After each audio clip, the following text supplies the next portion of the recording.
Let's quickly answer this question. What's the correct answer to this question here? He's better than dash. He's better than dash. Is the answer, is the right option she? Is it her? Is it him? Is it me? Do you say he's better than she? Or do you say he's better than her? Do you say he's better than him? Or do you say he's better than me? The funny thing is that a lot of students, a lot of speakers of the English language still make mistake with this, with a structure as simple as this. Now, what I hear most of the time is people saying something like, he's better than me, is better than him, is better than her. It's rare to hear people say is better than she. However, you should understand that while the three options may be permissible under informal circumstances, they are not permissible in formal situations. And as teachers of the English language, what we teach ideally is expression under formal situations, expressions under formal circumstances. So the right answer, the right option that fits into this place appropriately, most appropriately, is she. He is better than she. He's better than she. I'm going to explain this answer under two headings. The first is to look at the structure of this expression. Now, this expression shouldn't stop here. There is an invisible verb here. This verb is often repeated here, right? In that this should continue to have something like is here, full stop. So the right expression, the ideal expression should be, he is better than she is. He's better than she is. Not he's better than her is. He's better than him is. He's better than me is. There is nothing like that in the English language. So the right thing is, he's better than she is. But when we talk most of the time, so many people, a lot of people, often eliminate this invisible is. So remember that the full structure is for us to have this verb here, this auxiliary is. So that's the first way to understand what's the right option. He is better than she is. If you put this verb here, then you realize that you cannot use any of this in this structure. The right answer is this. That's the first way we can understand or explain why that is the right answer. Okay, using this structure. Now, the second way to consider which of this option is the right one is to consider whether the answer here should be a subject or an object. Remember, we've talked about the concept of object and subject in our previous videos, right? So, ask yourself a question. Is this person here, this he, the third person pronoun he, is he performing any action on this person here? Is this person here carrying out an action? Is it doing something on this person? He is better than Dutch. This is the verb in this sentence. And you understand that this is an auxiliary verb. This is not an action verb. It is not an action word. It's not performing an action. This is not talking about activity. This person is not performing any activity on the person here. So in that case, if this is not an action verb, it therefore means, so if this is not an action verb, it therefore means that what should be here, the person in this place, shouldn't be an object, but a subject.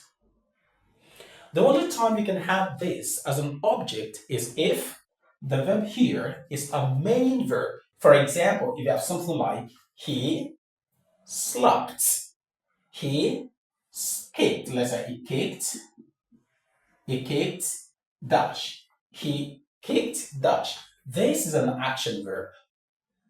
This is an action verb, a transitive verb, because an object is required.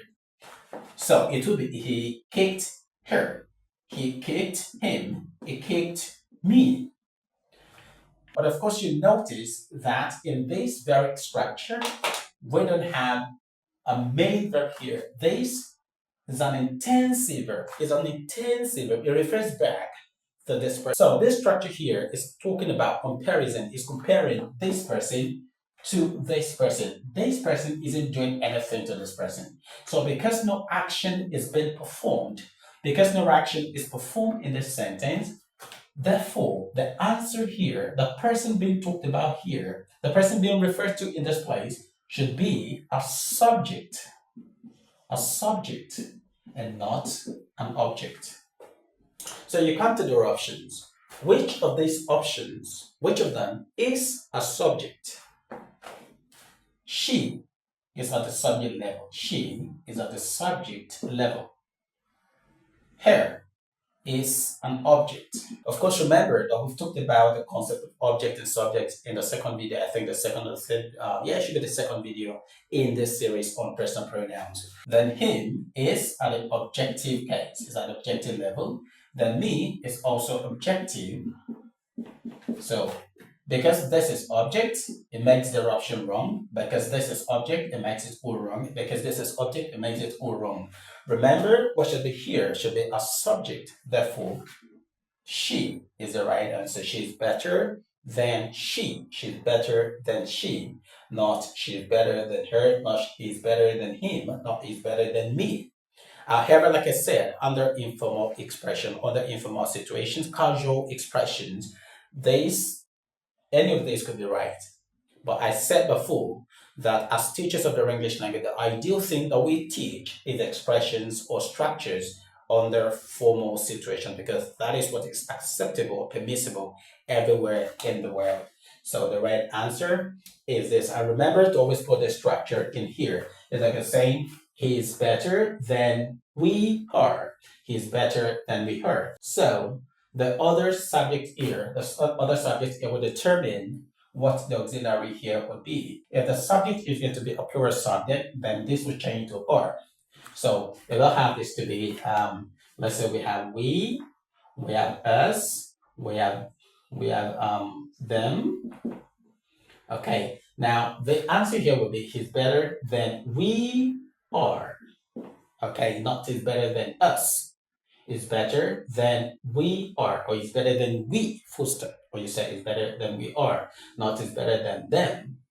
Rather, it's better than they are, it's better than they. So that should be all for this class. All right, with that, we've come to the end of this exercise. Already, I know that you learned the right way to compare between two subjects in the English language using personal pronouns.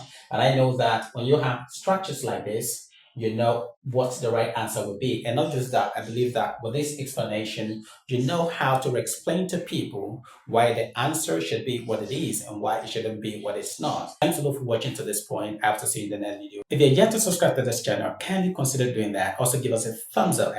Do like this video, share it to your loved ones, especially those students or English language teachers who need to see something like this. Before we go, here is an activity for you. Make sure to leave your answer as comment below.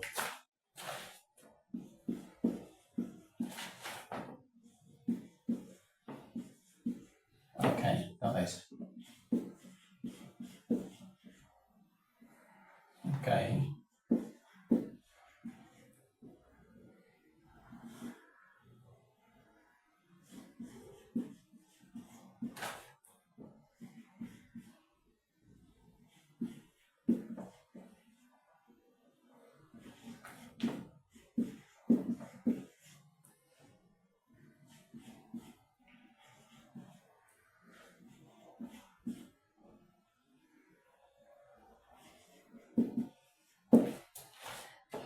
See you next time. Come to Ben's English Lab, Ben's English Lab, Ben's English Lab, Ben's English Lab, where we learn to write, to